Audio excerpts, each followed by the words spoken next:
नमस्कार दोस्तों। आज एक बहुत लंबे अरसे के बाद आप सभी दोस्तों के सामने अपने YouTube चैनल पर मैं हाजिर हो पाया हूँ।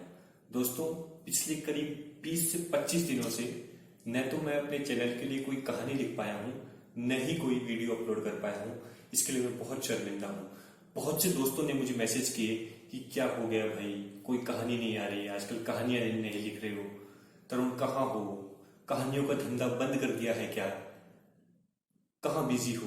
तो दोस्तों, जवाब है कि यही हूं और हाँ, बिजी हूं। तो अब बात करते हैं कहानी की, वीडियो की। तो दोस्तों, बात ऐसी है कि दर्जी जब तक जिएगा तब तक कपड़ा सिएगा। तो ठीक उसी तरह से हम जब तक जिंदा हैं तब तक कहानियां लिखते रहेंगे। पर सबसे पहले तो आप मुझे ये बताइए कि मेरे पीछे जो बैकग्राउंड है वो आपको कैसा लग रहा है, क्योंकि वो भी एक बहुत बड़ा कारण था। पूरे घर में करीब 1.5-2 महीने से पेंट चल रहा था, चीजें अस्त व्यस्त हो गई थी। तो वो भी एक छोटा सा कारण था जिसकी वजह से मैं वीडियो या कहानी नहीं बना पा रहा था। पर जो मेजर कारण था वो मैं आपको बताना चाहूंगा, और साथ ही साथ एक चैनल के रिलेटेड एक बहुत अच्छा और बहुत इंपॉर्टेंट अनाउंसमेंट भी है, वो मैं वीडियो के आखिर में बताऊंगा। तो दोस्तों, एक चीज जो मैं आपको बता देना चाहता हूं वो ये कि कहानियां सोचने का जो दिल और दिमाग है, जो प्रोसेस है, वो मशीन नहीं है कि आपने कुछ इनपुट डाला और कहानी निकल आई। एक्चुअल में वो प्रोसेस जो है वो थोड़ा डिफरेंट तरह का प्रोसेस है। उस कहानी लिखने को पहले एक्सपीरियंसेस की खुराक देनी पड़ती है, अच्छी किताबें पढ़नी पड़ती हैं, अच्छा लिटरेचर पढ़ना पड़ता है, फुर्सत से छत पे बैठकर चाय पीनी पड़ती है। तो वो सब भी कर रहा था। पर दोस्तों, इन सबसे ज्यादा जरूरी जो एक चीज कर रहा था, जो मैं आपको बताना चाहता हूँ, मुझे बहुत खुशी होती है बताकर, वो ये कि हिंदी लिटरेचर को बहुत ही ऑर्गेनाइज्ड और तसल्ली बख्श तरीके से मैं पढ़ रहा था। दोस्तों, क्या है ना कि मुझे हमेशा से ही, शुरू से ही मेरा ये इरादा था कि मेरे को लिटरेचर से पीएचडी करना है। तो मैंने पता किया कि लिटरेचर से पीएचडी कैसे की जाती है। तो पता चला कि जिस सब्जेक्ट में आप पीएचडी करना चाहते हैं उसमें आपको मास्टर्स करना जरूरी है। अब हमने तो इंजीनियरिंग की है कंप्यूटर साइंस में, तो उसका और उसका तो दूर दूर का कोई नाता नहीं है। तो हालांकि इंजीनियरिंग ने हमको नौकरी दी, भरपूर दी, लेकिन सुकून नहीं दे पाया। तो सुकून जो है वो लिटरेचर से मिलेगा। तो उस लिटरेचर में पीएचडी करने के लिए मास्टर्स करना जरूरी है। ऐसा नहीं कि आपने सोचा पीएचडी करनी है और पीएचडी आप कर लेंगे, तो मास्टर्स करना जरूरी है हिंदी लिटरेचर में। तो कर रहे हैं, देश की एक बहुत ही प्रतिष्ठित यूनिवर्सिटी से मास्टर्स कर रहे हैं। तो उस मास्टर्स के लिए, हिंदी लिटरेचर में मास्टर्स के लिए वो असाइनमेंट बनाना होता है। तो वो हैंड रिटन असाइनमेंट्स हम बना रहे थे, करीब 150 हैंड रिटन पेजेस हमको लिखने पड़े।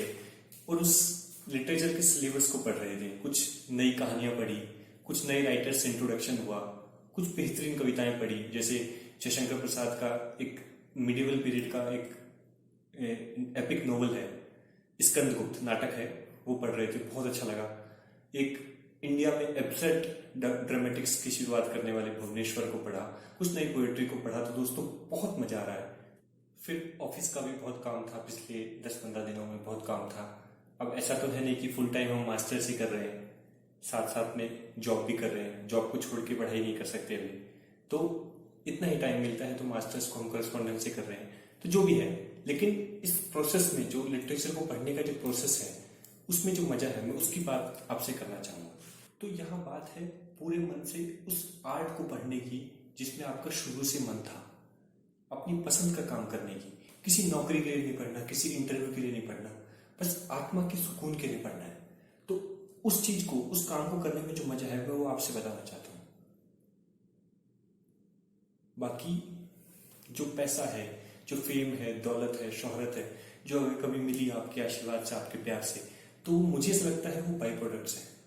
लेकिन जो मेन एक चीज है जिसके पीछे हमें भागना चाहिए, वो है आत्मा के सुकून के पीछे। हम पूरी जिंदगी साला सिर्फ सर्वाइवल के लिए जीते रह जाते हैं। पढ़ाई करते हैं नौकरी के लिए, नौकरी करते हैं पैसे के लिए, काम करते हैं पैसे के लिए, जिंदगी जीते हैं पैसे के लिए। यार, पैसा जिंदगी में जीने के लिए बहुत ज्यादा जरूरी है, मैं डिनाई नहीं करता हूं, लेकिन पैसा जिंदगी का ड्राइविंग फोर्स नहीं हो सकता, वो कुछ और होना चाहिए। जिस भी ताबड़तोड़ आदमी को आप लाइफ में फॉलो करते हो, मैं आपको शर्त लगा के कह सकता हूँ, पैसे के लिए काम नहीं करता। चाहे वो क्रिकेटर हो, चाहे वो पॉलिटिशियन हो, चाहे वो एक्टर हो। कभी आपने सचिन को ये कहते हुए सुना है कि यार अगले मैच के अंदर अगर मेरी मैच फीस 2 लाख रुपए बढ़ जाए, हे भगवान? नहीं ना, नहीं बोलता ना। उसने हमेशा यही कहा ना कि अगले मैच में हे भगवान मैं सेंचुरी लगा दूं। अगर उसने सेंचुरी लगा दिया तो मैच फीस अपने आप बढ़ जाएगी। तो तब जब तक बल्ला चलेगा तब तक गल्ला चलेगा। तो उस चीज को समझना पड़ेगा। आपका जो पसंद का काम है उसको कीजिए, मनी विल फॉलो। और नहीं भी करता है तो भी आपने आत्मा के सुकून को पाया, जो शायद मनुष्य के जिंदा रहने का सबसे बड़ा उद्देश्य है। पता है दोस्त, जिंदगी में सबसे बड़ी लग्जरी क्या है? मर्सिडीज, ऑडी, प्राइवेट जेट नहीं। जिंदगी में सबसे बड़ी लग्जरी किसी भी इंसान के लिए जो मुझे लगता है वो ये है कि जब वो सीना ठोक के ये कह सकता है कि मैं पैसे के लिए काम नहीं करता। बस वो जिंदगी की सबसे बड़ी लग्जरी है। और अगर आप पैसे के लिए काम करते हैं तो यकीन मानिए, आप कितना भी करोड़ रुपया कमा लीजिए, हैं आप मजदूर ही। बस आपकी मजदूरी का जो अमाउंट है वो ज्यादा है, पर हैं आप मजदूरी ही। पर मेरा अभी वो वक्त नहीं आया कि मैं फुल टाइम कोई काम कर पाऊं, या फिर मैं ये कह सकूं कि मैं पैसे के लिए काम नहीं करता। हम अभी भी जॉब करते हैं, ऑफिस में काम करते हैं, लेकिन आप सभी का प्यार रहा तो शायद मुझे ऐसा लगता है मेरे जीवन काल में वो वक्त एक जरूर आएगा जब मैं सिर्फ लिखूंगा और ये कह सकूंगा कि मैं पैसे के लिए काम नहीं करता। तो अब बारी है उस अनाउंसमेंट की जिसके बारे में मैंने वीडियो की स्टार्टिंग में कहा था कि मैं एक अनाउंसमेंट करने वाला हूं अपनी कहानियों के बारे में। तो वो अनाउंसमेंट कुछ इस प्रकार है। दोस्तों, अभी तक अपने YouTube चैनल पर मैं करीब 10 कहानियां डाल चुका हूं, 15 वीडियो डाल चुका हूं। आपका बहुत प्यार मिला है। इतना तो मैंने एक्सपेक्ट भी नहीं किया था जितना प्यार मिला है। पर दोस्तों, आपने एक चीज ऑब्जर्व की होगी कि अभी तक मैंने जितनी भी कहानियां डाली हैं वो सिचुएशन ड्रिवन थी। मतलब किसी एक घटना पर आधारित थी, कोई एक घटना थी कहानी के अंदर और उस घटना के ऊपर पूरी कहानी डिपेंडेंट थी। लेकिन अब आगे अपने चैनल के लिए जो 20-25 कहानियां मैं लिखने जा रहा हूं वो मोस्टली कैरेक्टर ड्रिवन होंगी। मतलब कहानी में एक पर्टिकुलर कैरेक्टर होगा या फिर बहुत सारे कैरेक्टर होंगे जिसका कुछ बिहेवियर, कुछ नेचर फिक्स होगा, लेकिन वो पर्टिकुलर सिचुएशन में जब कैरेक्टर्स कॉन्फ्लिक्ट करते हैं तो वो कैरेक्टर कैसे बिहेव करता है वो देखने में बहुत मजा आएगा। तो मेरी सारी कहानियों में अब आपको कुछ फिक्स कैरेक्टर्स देखने को मिलेंगे, तो उन्हीं की जिंदगी के ऊपर वो कहानियां होंगी।